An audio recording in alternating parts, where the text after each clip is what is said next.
भजमन नारायण नारायण नारायण श्रीमन्नारायण नारायण नारायण विष्णु नारायण नारायण नारायण लक्ष्मी नारायण नारायण नारायण।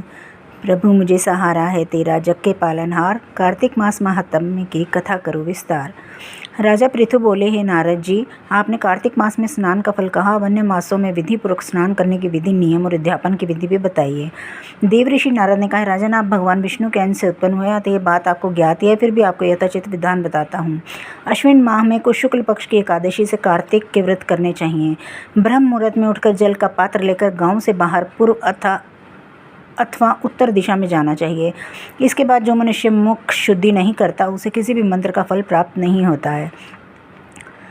अतः दांत और जीभ को पूर्ण रूप से शुद्ध करना चाहिए और निम्नलिखित मंत्र का उच्चारण करते हुए दातुन तोड़नी चाहिए। हे वनस्पतये, आप मुझे आयु, कीर्ति, तेज, प्रज्ञा, पशु संपत्ति, महाज्ञान, बुद्धि और विद्या प्रदान करो। इस प्रकार उच्चारण करके वृक्ष से 12 अंगुल की दातुन लें। दूध वाले वृक्षों से दातुन नहीं लेनी चाहिए। इसी प्रकार कपास, कांटेदार वृक्ष, जले हुए वृक्ष से भी दातुन लेना मना है। जिसमें उत्तम गंध आती हो और जिसकी टहनी कोमल हो, ऐसे ही वृक्ष से दंत धावन ग्रहण करना चाहिए।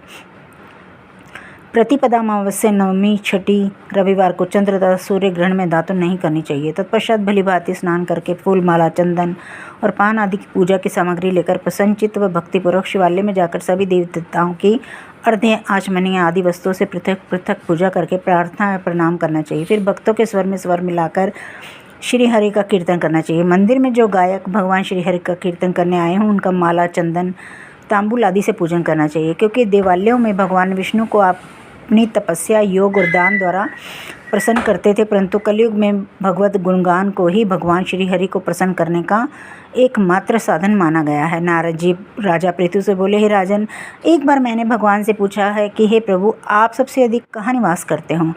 इसका उत्तर देते हुए भगवान ने कहा, हे नारद, मैं वैकुंठ या योगियों के हृदय में ही निवास नहीं करता, अपितु जहाँ मेरे भक्त मेरा कीर्तन करते हैं, मैं अवश्य निवास करता हूँ। जो मनुष्य चंदन, माला आदि से मेरे भक्तों का पूजन करते हैं, उनसे मेरी ऐसी प्रीति होती है जैसी कि मेरे पूजन से भी नहीं हो सकती।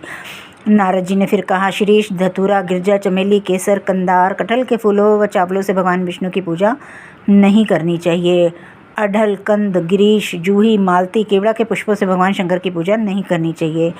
जिन देवताओं की पूजा में जो फल निर्दिष्ट है, उन्हीं से उनका पूजन करना चाहिए। पूजन समाप्ति के बाद भगवान से क्षमा प्रार्थना करनी चाहिए। हे सुरेश्वर, हे देव, ना मैं मंत्र जानता हूँ ना क्रिया, मैं भक्ति से भी हीन हूँ। मैंने जो कुछ भी आपकी पूजा की उसे पूरा करें। ऐसी प्रार्थना करने के पश्चात साष्टांग प्रणाम करके भगवत कीर्तन करना चाहिए, श्री हरि की कथा सुननी चाहिए और प्रसाद ग्रहण करना चाहिए। जो मनुष्य उपरोक्त विधि के अनुसार कार्तिक व्रत का अनुष्ठान करते हुए जगत के सभी सुखों को भोगते हुए अंत में मुक्ति को प्राप्त करते हैं। 5वां अध्याय समाप्त। भजमन नारायण नारायण नारायण लक्ष्मी नारायण नारायण नारायण विष्णु नारायण नारायण नारायण लक्ष्मी नारायण नारायण नारायण।